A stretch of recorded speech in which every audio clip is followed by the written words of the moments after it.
Even waving, you're doing too much. You should have crossed the fucking street. Nah, don't wave to me. You still talking? You still talking? July 21st. Say like him. Say like him. Elijah. Elijah, my son. Even waving, you're doing too much. But it's so fucking quick, this jump to violence. It happens over nothing. It happens in the split fucking second blink of an eye. 1 minute you're walking down the sidewalk, giving a friendly little wave. The next you're on your fucking back, gurgling and fucking having some fucking disgusting savage point his finger in your face while he's screaming and yelling at you. Oh, she waved at you.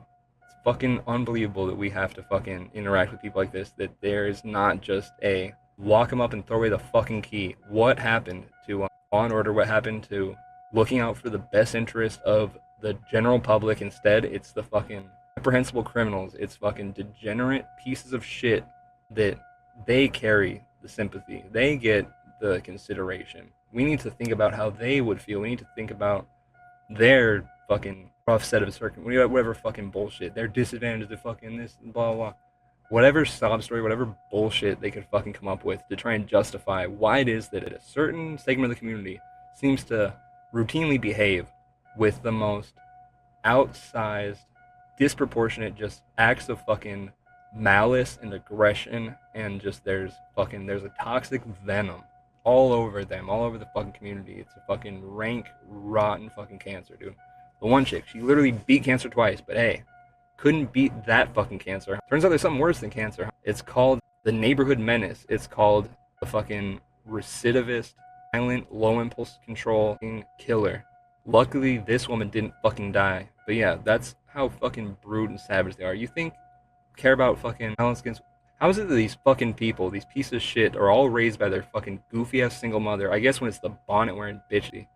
But yeah, how is it that you're in an environment where you're surrounded by your single mom and your little grandma and all that shit, and yet these motherfuckers are the quickest, most brutish and violent when it comes to their impulsiveness to just beat the fuck out shit out of women, to fucking just throw a bitch a fucking haymaker or the fuck. It's fucking sick. Fucking, yeah. Where's toxic masculinity? Is it fucking, I don't know. How about piece of shit like this?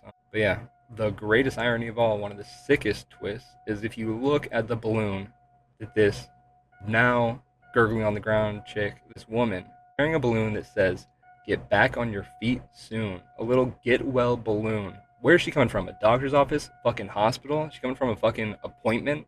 Is she ill? Is she also somebody who beat cancer and now is dealing with an even worse fucking disease? Yeah. Funny, 2 stories in a row with these fucking degenerates fucking the shit out of fucking not only women who are smaller and weaker, but still get back on your feet well soon balloon carrying type of women. These little glasses knocked to the side. Oh, you're so big and fucking strong. In person. I get son Elijah pointing your stupid, disgusting fucking finger in her face, huh? Issue, nigga. That's the real issue, nigga. That's the real issue, nigga. You sitting here playing with me, nigga. That's the real issue, nigga. July 21st is the real issue, nigga. July 21st, that's the real issue. Nah, don't wave to me. You still talking? You still talking? July 21st. Say like him. Say like him. Elijah. Elijah, my son. Motherfucker, you playing? Motherfucker, you playing? Fuck you, bro. Fucking bullshit that we have to fucking share society. Bullshit that you're breathing the same fucking air as us. You should be in sub-Saharan Africa fucking starving. You should be dying of AIDS somewhere. You belong in chains. I hope that you enjoy a life behind fucking bars, because fucking shame if motherfuckers make the same decision and decide to set a menace like you back onto the rest of us. Just what the fuck do we do to deserve these fucking activist judges? Some of these fucking loony ass judges who are sitting there from the bench attempting to correct some racial inequity they perceive.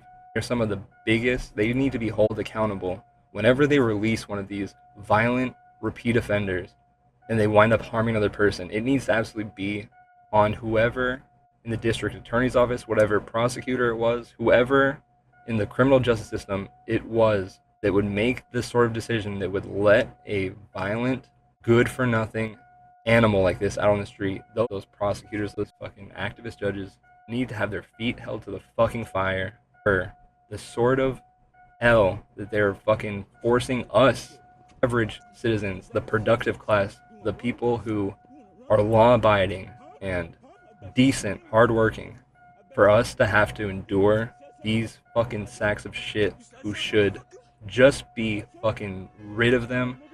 I don't give a fuck what it costs to incarcerate. Lock those fuckers up and throw away the fucking key. Give them the fucking book. And they're in there, they're gonna fuck it up somehow too, and you'll add on the fucking years, you'll add on the charges. Whatever the fuck it's got. Maybe you fucking lose the paperwork and they fucking, we don't know where they're at. They're just in a cell somewhere. But yeah, dude. It's fucking like, it's an act of fucking terror. It's demoralizing, but it's also just that we have to live in these hostile conditions with people who, by all accounts, based on their own history with crime, history with violence, should not be allowed to intermingle and share the sidewalk with us. They should have a giant fucking bell around their neck. They should be like Hannibal Lecter. Fucking, maybe, you know, some of that old primitive tech they would show, slave time, so they wouldn't run us, they wouldn't do this and that. But maybe we need to get some of that old ironwork back out. Maybe you need to be treated like an animal. Maybe you need to be subjugated and whipped and lashed and all that shit. Maybe your retarded, underdeveloped fucking brain, maybe your thick fucking skull can only really learn that way, huh? What do you do to the 70 IQ simpleton, the feeble-minded fucking aggressor? What's he gonna understand? You gonna sit there and really weigh out the fucking actions and the consequences? Is he really gonna sit there and consider the impact that his behavior is having or any of that shit? Are they really sitting in jail and they're ruminating over the past wrongs that they've committed and how they're gonna turn their life around? Or are they just fucking biding time? Do they just know that they're gonna get out sooner rather than later? So no big whoop. Stop calling this the great replacement. It's not great. It's not great. It's not great. It's not great.